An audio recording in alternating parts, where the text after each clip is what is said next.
Raise your fist together. I am somebody. I may be poor, but I am somebody. Red and yellow, brown, black, and white. We're all precious in God's sight. Everybody is somebody. Stop the violence. Save the children. Stop bullying. Save the children. Hold your head high. Stick your chest out. You can make it. Keep hope alive. Keep hope alive. Keep hope alive. Hi, I'm Dr. Sonia Whitaker, National Education Policy Director for Push for Excellence. And on behalf of the Rainbow Push Coalition, we'd like to thank you so much for joining us here on our Saturday morning forum. We also want to thank Word Network for bringing you to us and us to you. And yet we recognize that there are many of us who are watching us right now on Facebook Live. If you're doing so, we want you to like our page. And for those of you who are watching us now on YouTube Live, we'd like for you to subscribe to our page so that you may gain immediate access to all of the content we have in store for you. And speaking of content, we can't do this without you. We need your financial support, and we've made it really easy for you to give. You can simply pick up that cell phone of yours and hold it to the QR code right now and give right on the spot. And if you prefer, you can take that same cell phone and simply text the word PUSH to 41444. Text PUSH to 41444. And we've given you another option. For those of you that prefer, you can simply go to our website at rainbowpush.org and click on the word donate. Whatever you do, in addition to giving of your financial support, we want to make sure that you do gain access to all of the content we have in store for you today in particular. So don't touch that dial. Sit tight. The push is on.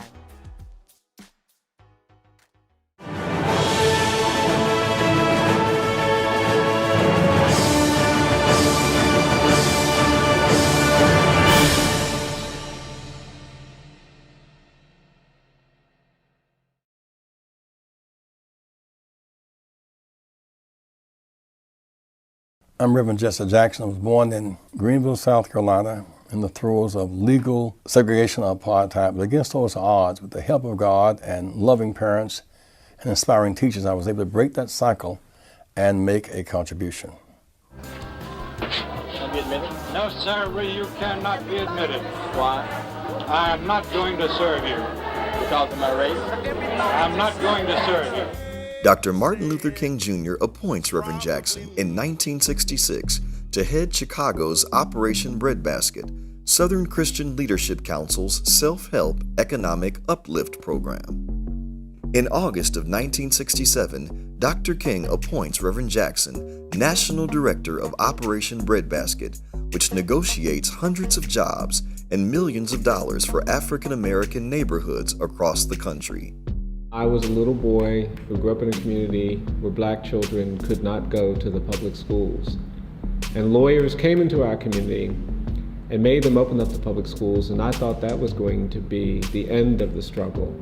And what I learned quickly is that it was just the beginning of the struggle. A few years later, Dr. King was assassinated, and it was challenging to navigate all the ways you could be made to feel not as good as other people, not as smart as other people. And it was in the middle of that struggle that I began listening to you. And you gave these speeches, and you would ask people to repeat after you, and then you would say, I am somebody. And I remember watching the TV and saying over and over again, I am somebody. I am black, beautiful, proud. I must be respected. I must be protected. I am somebody. Just what is Operation Push? Well, Operation Push is a civil economics organization. It's a religious organization with an economic mission.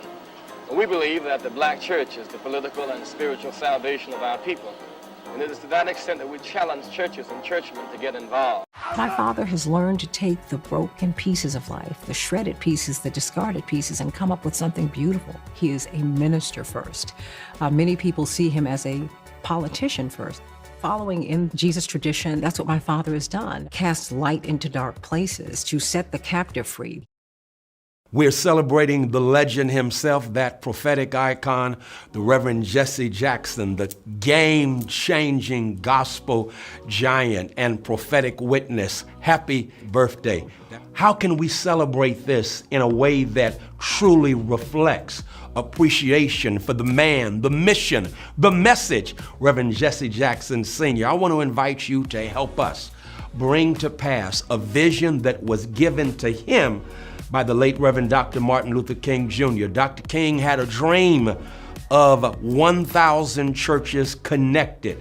We got, 50 major markets. If we have 20 churches in those 50 major markets, that would basically say, I'm going to connect with Rainbow Push. And in connecting with Rainbow Push, we'll do it on several levels. We'll do it by way of offering our financial support to Rainbow Push. I've already sent a check both to Reverend Jackson and to Rainbow Push, because it's definitely necessary at this time that we understand the need to utilize our prophetic witness in an empowered fashion. I often say that while the Republicans are playing a game of power chess, the Democrats are trying to learn how to play checkers. Listen, we preach about power. We talk about power.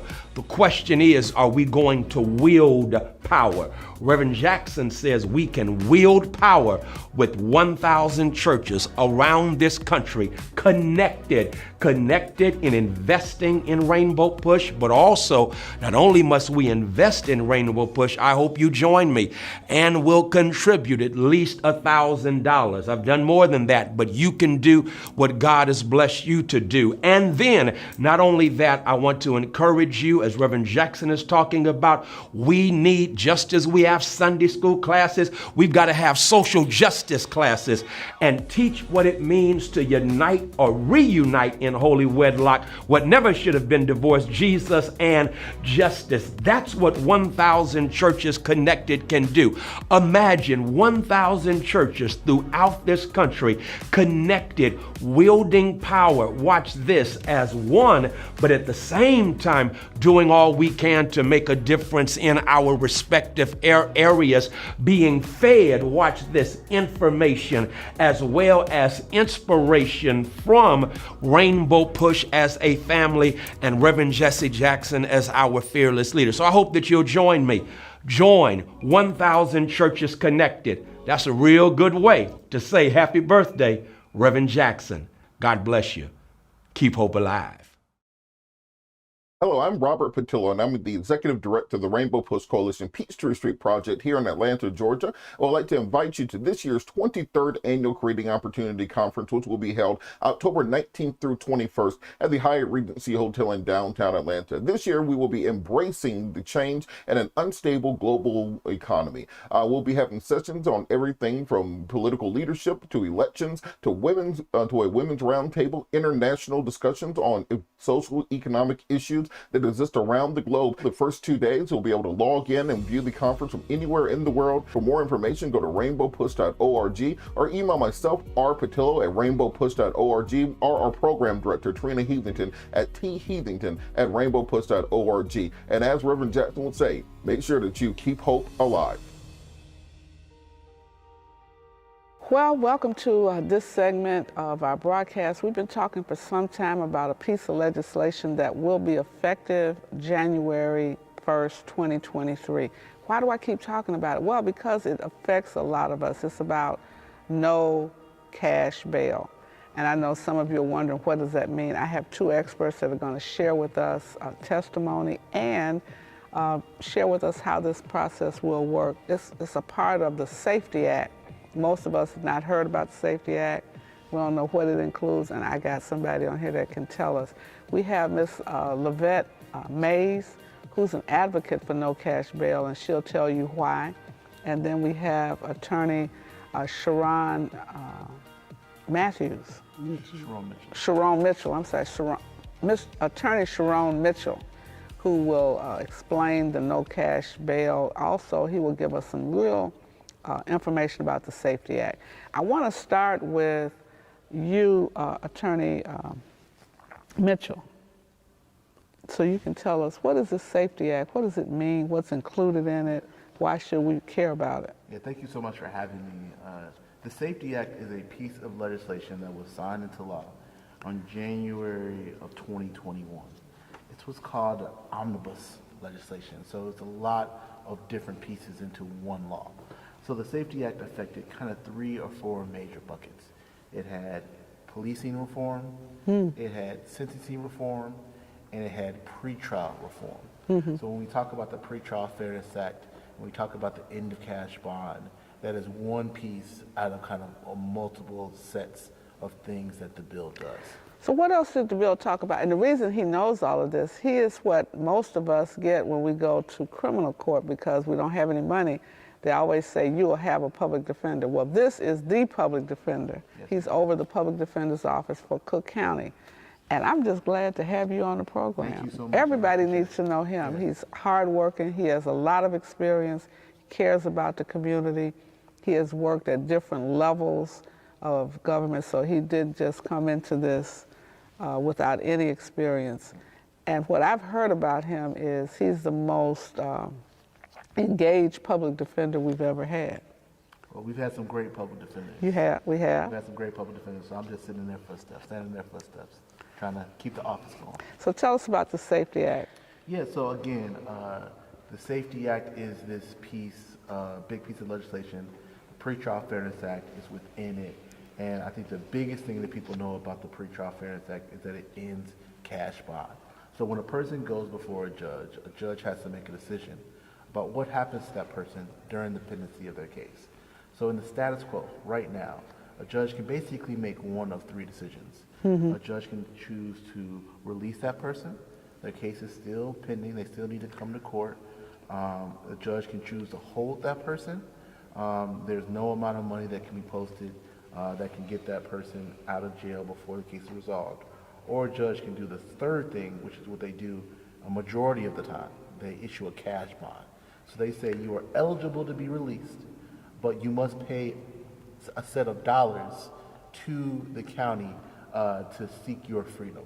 And we know that that system has meant that millions and millions of dollars have been extracted out of black communities, black and brown communities, all communities, but mainly black and brown communities, because that's what the criminal justice system is about. But also we have people who are languishing in jail, not because they've been determined to be a risk, but because they don't have access to that money. Right now the system is based on a judge's decision as to whether or not you should be released on bail? Well, the way the law is constructed, it basically pushes us toward a money system, right? Where a significant amount of people statewide, a judge will pick a number, and that number will be selected out of a very quick hearing. You know, years ago, the hearings averaged about 37 seconds. Now these hearings take maybe 2, 3, maybe 5 minutes. But whatever the case, these hearings happen very, very quickly. And at the end of these hearings, if the judge selects a cash bond, he or she is just selecting a number. And what the Pretrial Fairness Act says is that, listen, using money as the basis for determining whether somebody should be in jail or out of jail is just a broken model. So you may tell me, if I'm arrested and I'm taken into custody and I appear before a judge, how long do they usually have to bring me before a judge with, what, 24 hours? Yeah, you usually get in front of a judge 24 to 48 hours. And one of the things that we've done with the Coalition to End Money Bond and the Illinois Network for Pretrial Justice, we've brought people to bond court.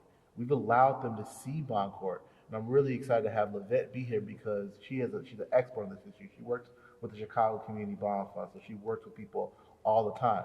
But people are shocked at how fast these hearings go. Quite frankly, it has been likened to a slave auction. how fast things are going. You have a judge up top who's making these decisions. He's doing it fast, or she's doing it fast with big words, speaking very quickly, and people just don't know what's going on. And do know the judge doesn't know your name, really. He or she gets a piece of paper with your name on it. They know nothing about you. And I know I've appeared in court, and they'll ask you very few questions, if any, because to be assigned to bond court is not a step up for a judge. They don't even want to be there. You're in bond court on holidays and weekends, so you're sitting there, and they bring people from the lockup. You don't look real happy when you come out of the lockup. They don't ask you a lot. That's why the hearings are so short. Tell us what happened, Ms. Lavetta. In 2015, I was arrested and taken to bond court, and I was there all of them out. I'm from Chicago. I've lived here all my life, but I never been to jail a day in my life. So I never knew how the system actually worked. So I was stunned when I went through bond court, and as you said, the judges are sitting at top. You come in and you see the judge, they give them a sheet of paper. It has nothing of your background. If you work, if you do anything, they just assess your bond. It's so quickly, it sounds like you're at an auction till you have to ask what just happened. And my bond was assessed at $250,000, $25,000 to walk. I didn't know what that meant. I thought it meant that, okay, I'll be getting out, or this was a mistake. I just really didn't know how the system worked. To my astonishment, when they took us in the back, they wrote numbers on our arms and dates on our arms. They wrote numbers and dates on your arm? On your arm with a felt tip marker, because you've been there and they gave you numbers and you're like, what is this? You have one number in one color, you have another number in another color. That is like a slave auction. It is like a slave auction. So when I seen this, I'm like, is this really happening in the United States? Is this really happening in Chicago? I mean, I've never been over to county other than me being over there for jury duty. So when I seen this, I'm like, this cannot be happening, and people not know that this is how bond court goes. And you're standing there for all of, like you said, 37 seconds, and your whole life is wiped away. You don't get a second chance. You don't get a chance to come back and say, is this really how the system works? Did the judge ask you anything? Judge never asked me a question. All I was given was a public defender. My family had paid for an attorney. Before the attorney can walk from the seat in the courtroom, he had already gave me my bond. He said, I'm here to represent her. So they was like, okay, take her back. But it never changed the amount of money that I was assessed to pay. And because of that, it caused me to lose my business. It caused me to almost lose custody of my kids. I lost housing, and all in a matter of 37 seconds. So you went in the back, they put the numbers on you, and then they took you to the lockup? They took me to lockup. They told me that the numbers that was wrote on my arm was numbers that I had to use to make a telephone call. Now, mind you, you're thinking that when you go to jail, you get a phone call, but you don't get a phone call till after you've been booked in, and then you were able to get a call. So I had to enter those numbers into the phone system, along with the date that I was arrested, and then I got the one free call. And that was 4 days. My family had not heard from me. In 4 days? In 4 days from the date I was arrested. See, that doesn't even make logical sense. And most people don't know this is happening unless you've been arrested and booked. You don't know what booking really is. And so they put you in Cook County. I was in Cook County. Once I found out that my bail was $25,000 to walk, I almost like fainted. I was so numb because I knew that I could not come up with that amount of money. My family was not going to be able to raise $25,000 for me to pay to get out of jail. And I thought, I'm like, wow. I said, I have 2 kids, I have a business. I tried to keep everything afloat by being in jail and putting business and trying to do all that, but jail is expensive because you have to pay for a call. The only free call you get is the one call that they give you. Hold on, you paying for a call? How much does it cost? So calls in jail, if you're in Cook County now, we're talking about jail, this is not Stateville, this is not downstate. You're paying the average probably anywhere from $1 to 50 cents a minute to make a call, and it's very expensive. And you don't get that when you come in. You get the one call that they give you that they write on your arm and tell you to put into the telephone, and that's how you're able to talk to your family. So they move you at will, and like she said, they're not communicating with you as they communicate with you like you are a convicted felon, not like you are awaiting trial, like you are innocent until proven. So, attorney, you see this every single day. Yeah, we know that the system of cash bond is incredibly broken. And we know that we have literally thousands of people who are in jail because they can't afford to pay bond. The Cook County Public Defender's Office, the organization that I help to lead, are filled with attorneys who are only assigned when an individual cannot afford their own attorney. But because the criminal legal system is filled with people who cannot afford to pay, we represent the vast majority of people. So how many cases per attorney do you all have? How many attorneys do you have at Public Defender? We have a little bit over 400 attorneys. And how many cases per attorney? You know, it really depends upon what type of cases. We have different types of units. We have some attorneys that only do misdemeanors, some attorneys that only do felonies. But it's not unusual for an attorney to have over 100 cases. Oh, wow. We are lucky to have a county board that is growing the office, and we're growing. We've grown over the last 2 years.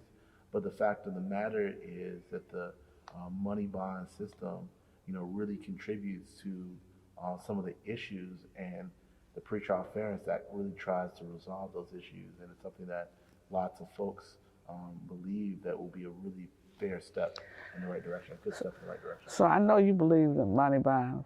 So how long did you stay in jail? I stayed in jail 571 days. It wasn't because I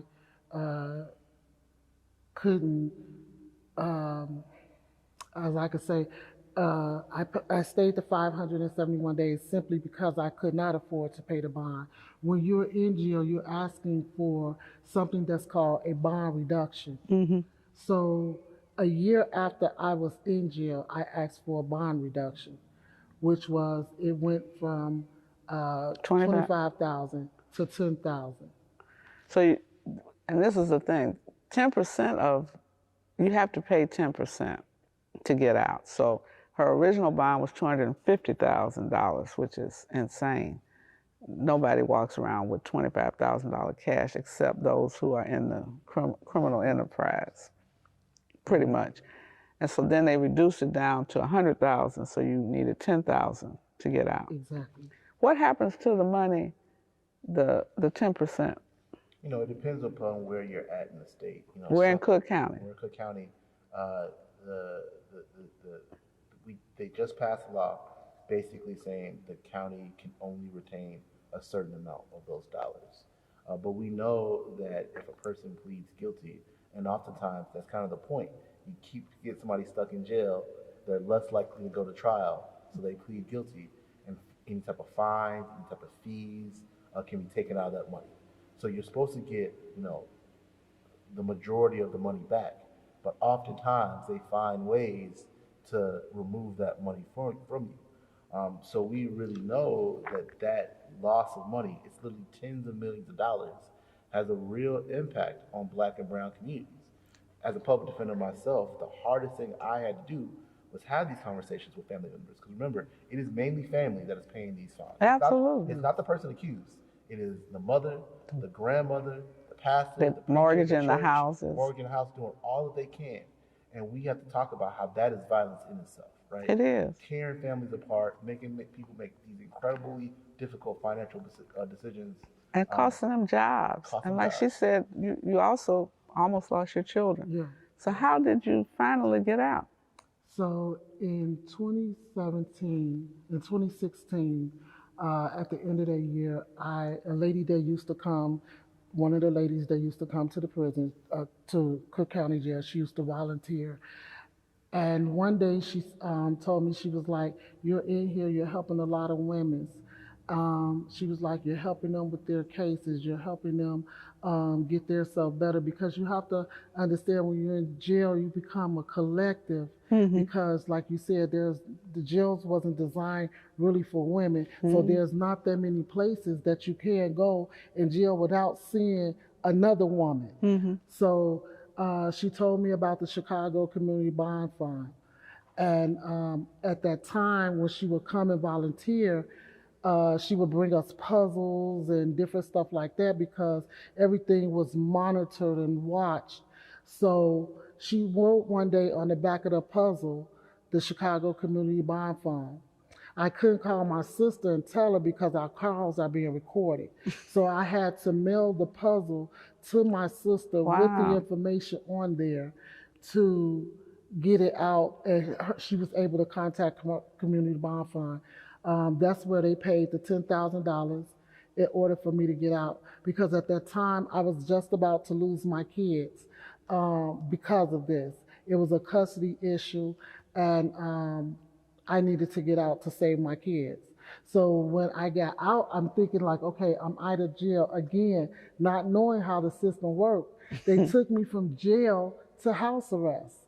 So now I'm on house arrest. I cannot work. I cannot contribute to the family. I can't even take my kids to school. I can't go to doctor's appointments. I can't even simply hang clothes in the yard. My mother lives on the south side, and back then houses are big and the basements are huge. So they're the length of the house. I couldn't even go in the basement to wash clothes without the monitor going off. So it was like another way of being incarcerated by being on house arrest. So it wasn't that I didn't think I could beat the case. When I was going back and forth, because they wear you out going back and forth to court. They said you will have to be on house arrest another year and a half. And I'm like, wow, I'm already spent 571 days. I exceeded the time that the punishment was, but because I couldn't pay the bond, I spent longer time.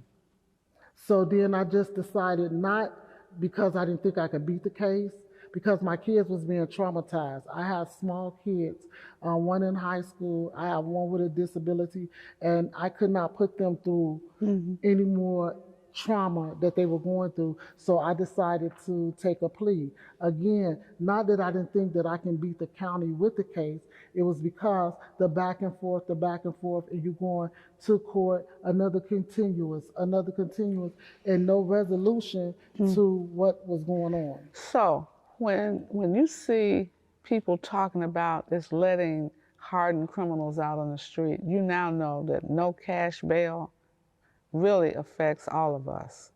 Mothers, fathers, families, relatives who are supporting you.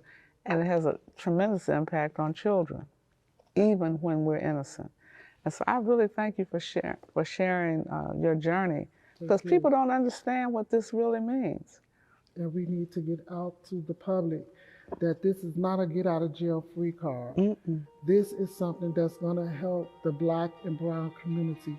We have to stand behind our legislators that support this bill and get this out and make sure we have the accurate information for people to know that cash bond will no longer be, and this will bring money back into our communities, help people when they're not able to work, they'll be able to go to their jobs, put food on their table, not lose housing because they spent enormous amount of time in jail because they couldn't afford to pay their cash bond.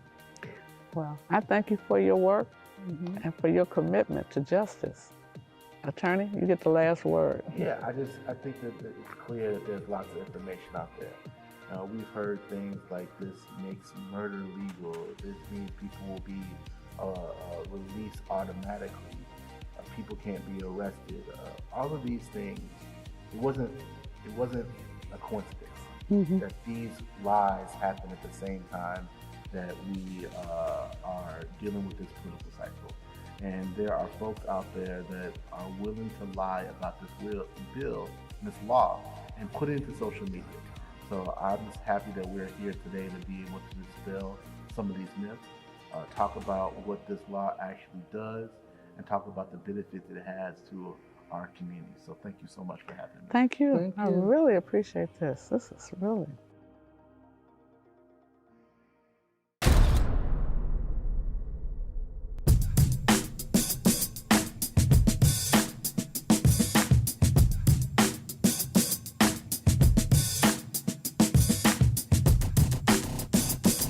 What would you tell your 20-year-old self today?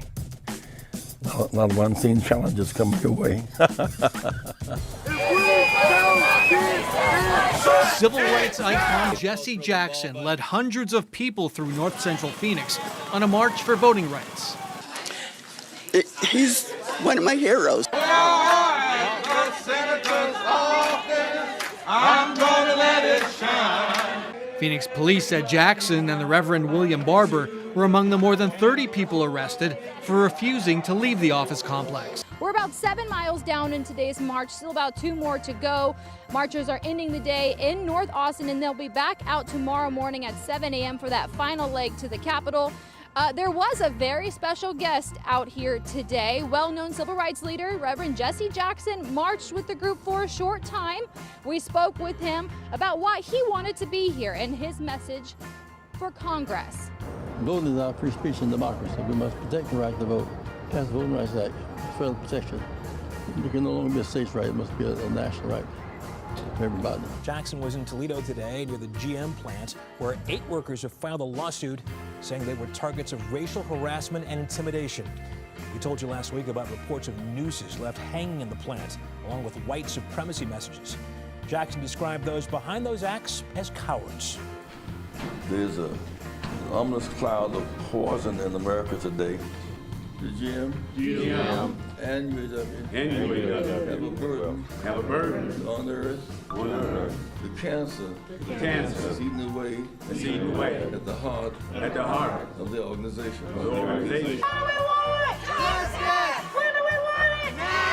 This here is some video that we shot of Reverend Dr. Barber, but also Reverend Jesse Jackson Sr., Reverend Liz Theo Harris, Reverend Frederick Douglass Haynes III, them being arrested. They really wanted with this campaign to dramatize exactly what is going on in the nation's capital and trying to put the pressure on Congress to do more, to step up. Mold, mice, and a lack of proper management. That's what residents at a low-income housing complex on the south side say they are enduring. It's a story we first brought you last week. Now Reverend Jesse Jackson is demanding answers from the New York-based management company. Action.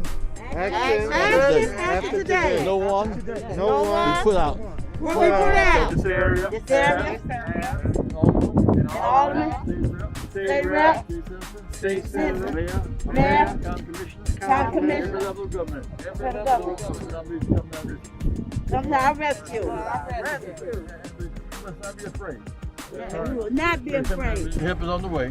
Help is on the way. Hope is alive. Hope is alive. We found certain patterns that we found to be quite disturbing. Reverend Jesse Jackson and representatives from the U.S. Department of Housing and Urban Development talked about progress between New York's Capital Realty Group, managers of hundreds of low-income housing units here, Rainbow Push Coalition, saying the company promised to make all repairs that some neighbors say have lingered for 2 decades. How can I describe Reverend Jackson? In some ways he's my father, in some ways he's my brother. So he's been, in some ways, in a real sense, he's been my savior. He saved my life some 50 years ago. But let me just say on this matter of Concordia. Concordia is just the first bite of the apple. but there are many more mites to come. And I believe in Marshall Fudge, I believe in our mayor, and I certainly believe in the inspirational leadership of our leader, Reverend Jesse Louis Jackson. This is Bishop Tavis Grant, the acting National Executive Director of the Rainbow Push Coalition. I want to thank you for joining our International Saturday Morning Forum. You know, the work of Reverend Jesse Jackson is on the move, and we thank you for your partnership, your membership, and your participation in the progress that we make each and every day. This coming Saturday, we're launching a phenomenal voter motorcade, voter turnout, voter mobilization tour starting in Minneapolis, Minnesota, and ending in Jacksonville, Florida. For the next several days, starting October 8th to October 21st, from Minneapolis, Minnesota, Chicago, Milwaukee, Kenosha, Detroit, Washington, D.C., Baltimore, Philadelphia. I'm telling you, go to www.rainbowpush.org. There are 25 cities, and I'm sure we're coming somewhere near you. The midterms are so very critical, and our turnout, to turn out 10 million more, and a part of this quest and a part of this robust movement across middle America, our partners, Transformative Justice, Attorney Barbara Arnwine and Attorney Darrell Jones, and our friends at NNPA with Dr. Ben Chavis, and of course, Black Voters Matter with Letitia Brown and Cliff Albright, the League of Women Voters, and the list goes on and on, the Hip Hop Caucus. You can find more information about this tour at www.rainbowpush.org. We have joined in the fight to restore Tremaine Gandy and 200 of his associates and athletes, student players, part of the Glenwood Cougars in Southern Illinois. You know, AAU programs, organized sports are the way you fight organized crime. And this young 13-year-old brilliant African-American male has outstanding classroom work and exceptional athletic work on the field, and there's no reason why he should be ineligible, and there's no reason why he and his team should be disqualified. So we are moving, and Reverend Jackson is insisting that the entire program be reinstated and let the children play ball. You know, it's not about fixing the blame, it's about fixing the problem, and this is a problem that we can fix. This week we start a week-long celebration of our founder and our president, Reverend Jesse Louis Jackson. You know, when I look at how Reverend Jackson has grown, how he's matriculated, and how he has evolved as one of the most iconic civil rights leaders of our era, there is just no way we could bypass the opportunity and the responsibility to celebrate his life. In the midst of all that he has faced, he has accomplished yet so much, from bringing hostages home, from affording African-American entrepreneurs and consultants and bankers and engineers and wealth creators to go into Wall Street and have equity, diversity, and inclusion, fighting for inmates and fighting for justice around the world. It is my honor to say happy birthday to Reverend Jesse Louis Jackson. I can remember at a time quite a while ago where I came into this auditorium and thousands of young people from around Chicago and the Chicagoland area filled this historic auditorium known as Dr. King's Workshop. And I sat there with bated breath, and I sat there with excitement and enthusiasm as the most phenomenal African-American man I had ever seen stood on this stage and said these words, "I am somebody." And I am indebted to Reverend Jackson for investing and imparting in me a legacy, a responsibility, even a heritage of leadership as we carry forth his work around the world. So many times and so many settings and so many incidents and so many events, we've been in this historic place known as Dr. King's workshop and heard from the very heart, spirit, and mind, strategy and analytics and the intelligentsia of communicating our cause and our quest to the entire world. And now, even now, to be able to serve in this capacity as the acting National Executive Director, I am humbled. I am humbled in such a magnificent way in terms of the responsibility that Reverend Jackson has given unto me and our national staff. And I want to appeal to you to be a contributor even now via membership. The membership at the Rainbow Push Coalition affords us to do a work that Reverend Jackson spares no expense in helping people to understand. When we get on a bus and we get on a plane and we get on the road, we get on the highway and we take the front line, we often do it without a budget. And your membership affords us the opportunity to fight at the highest level and to ensure that we have equal justice under the law. What a great opportunity it is for you and your family to give a contribution via a membership and say happy birthday to Jesse Lewis Jackson. You can see at the bottom of the screen, www.rainbowpush.org. You can hit us on any of the social platforms and help us continue to keep hope alive.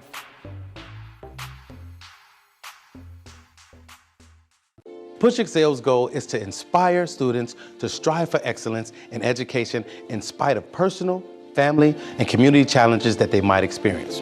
How do we do this? By advocating for educational policies that guarantee equal funding for all students without regard to race or economic standing. By engaging parents, students, and teachers in pursuing high-quality education and striving for educational excellence at every level. And by forging partnerships with community-based and public sector stakeholders in education. Now, Push Excel is a national model program with the purpose of connecting principals, parents, popular personalities, and students in a bond and to support students at every level on the educational ladder. Now, we want you to become a member of the Rainbow Push Coalition and Push Excel. Your annual membership can help us to change policies that impact students, colleges, and universities all around the country. So step up and sign up today. Membership is only $35, and if you're a student or a senior, $15. Just go to our website, rainbowpush.org, and push join to become a member or push donate to support the Push Excel program. You can also text the word Push Excel, that's PUSHEXCEL, to 41444 on your cell phone, and you can give us any amount that you feel comfortable giving or call us at 773-256-2775. Wherever you are, you can support us as we keep pushing for you. And remember to keep hope alive.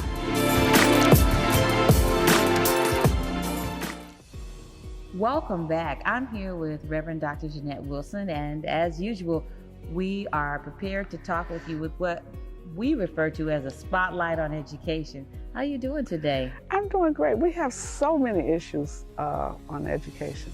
Where do you want to start? You know, one of the things that I thought about, Reverend Jeanette, is recently I went to a conference and someone said to me, they said, "Hey, Doc," they said, "you've been talking about equity in education since before it was cool." Mm-hmm. And I thought that was interesting in that, and not to play down the importance of equity in education, but I thought it was really interesting to be reminded of the fact, as you know, over the last couple of years, the term diversity, equity, and inclusion has really started to pick up. And so Reverend Jeanette and I thought we would just kind of talk to you from our perspectives about, more specifically, what does it mean to, or what does it look like to achieve the goal of equity in education? You know, this really started with Brown versus the Board of Education. It was never about moving black children to white schools or moving black teachers or white teachers to black schools. The issue was always about equal allocation of resources. That meant highly qualified teachers.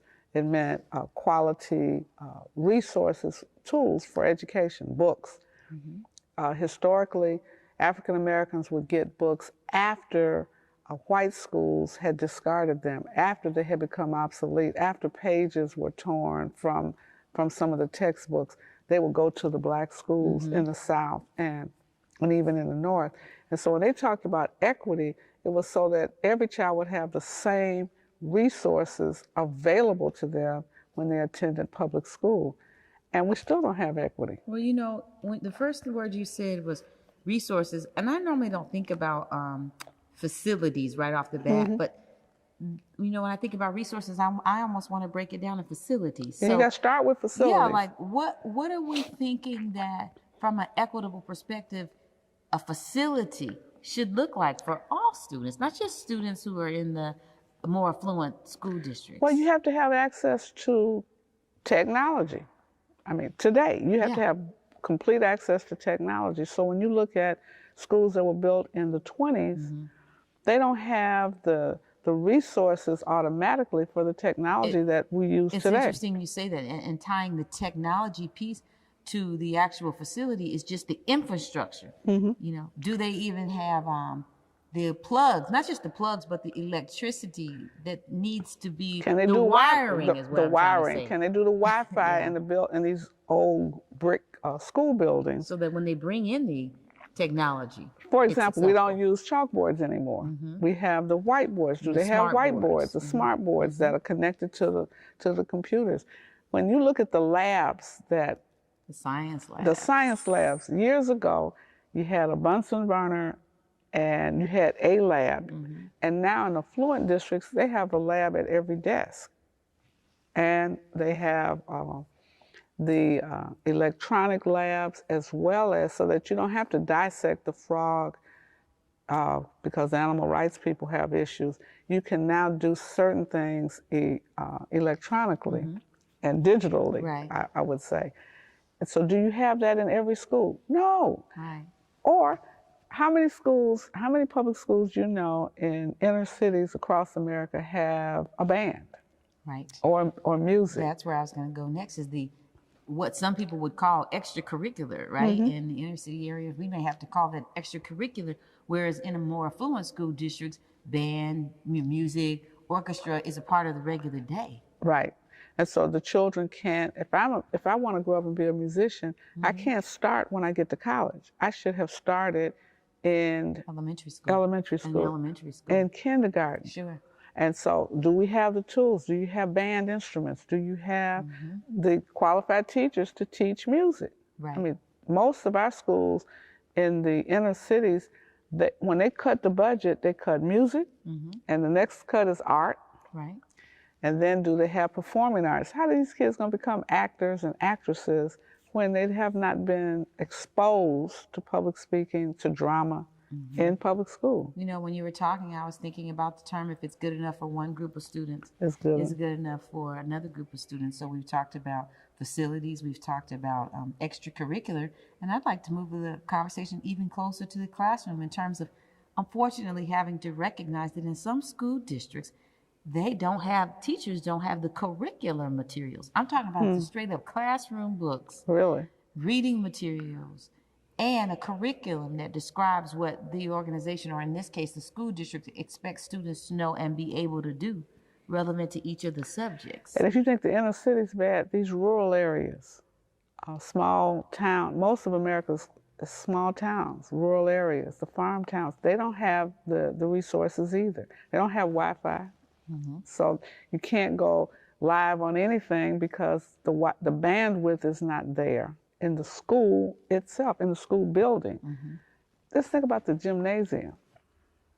I remember going to a school, it's a famous school in Chicago, DuSable High School, and the gym was built in, I guess, the 30s, and it was functional then. It hadn't been upgraded or repaired since the 30s. And you go to schools like Neuqua Valley, they have Olympic-sized swimming pools. Our swimming pools, in many instances, are closed. Why?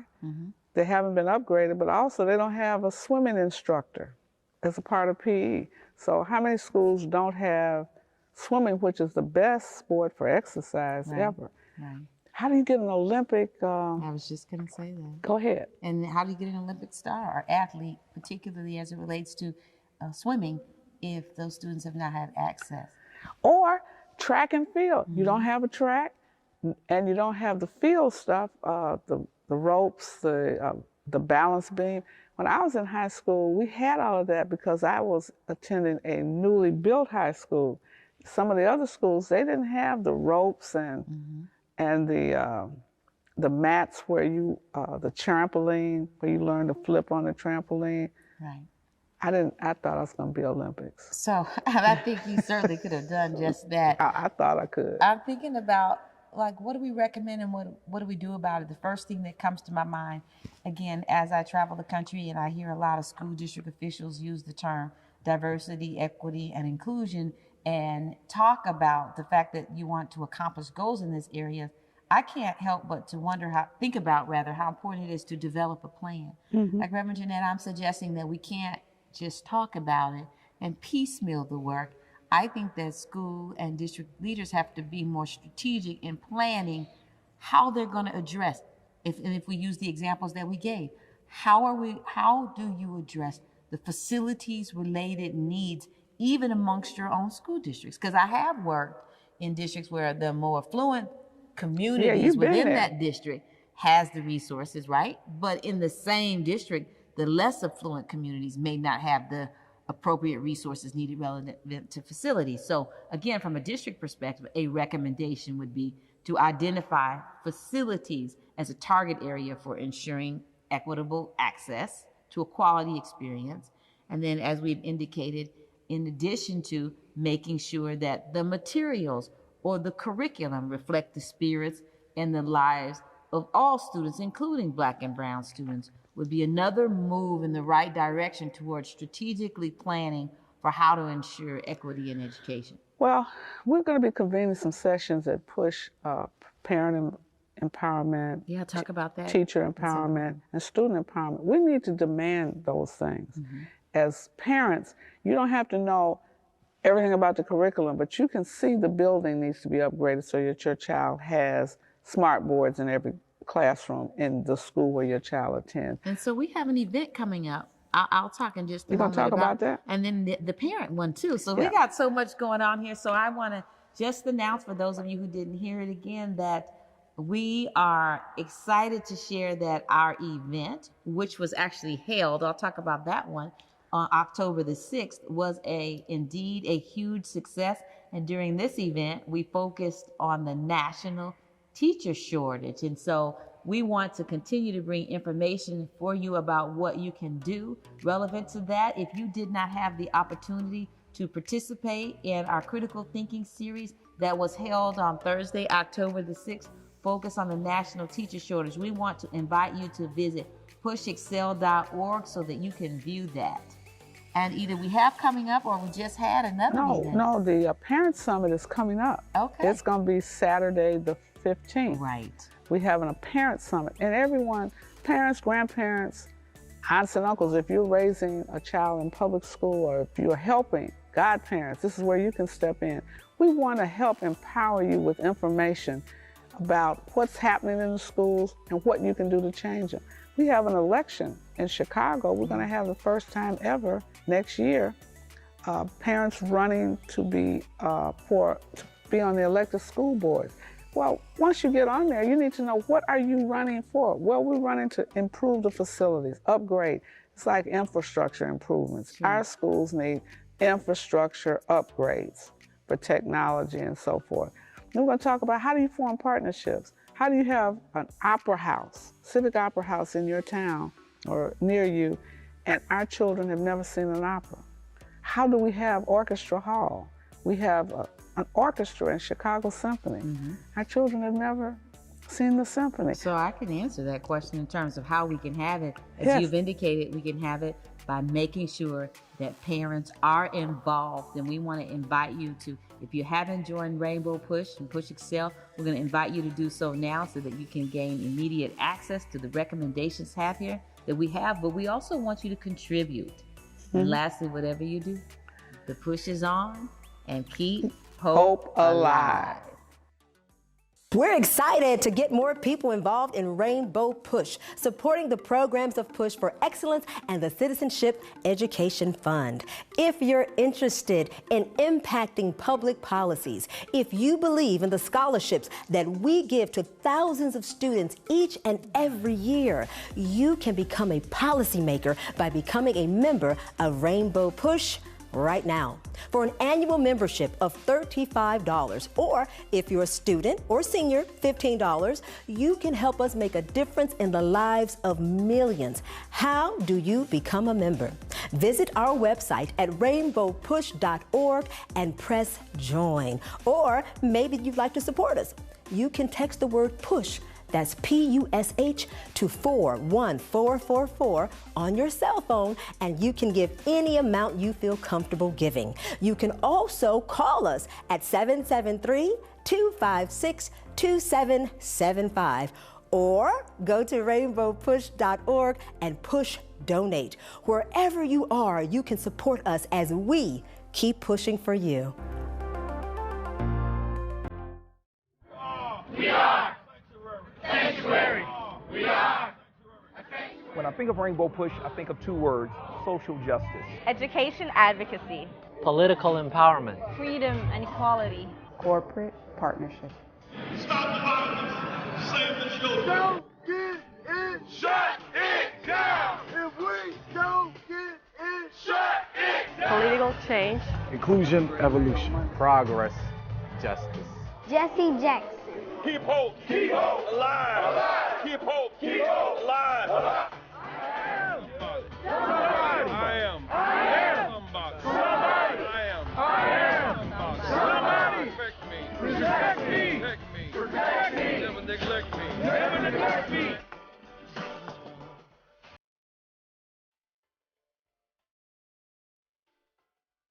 We want to be bridges to end these cultural gaps.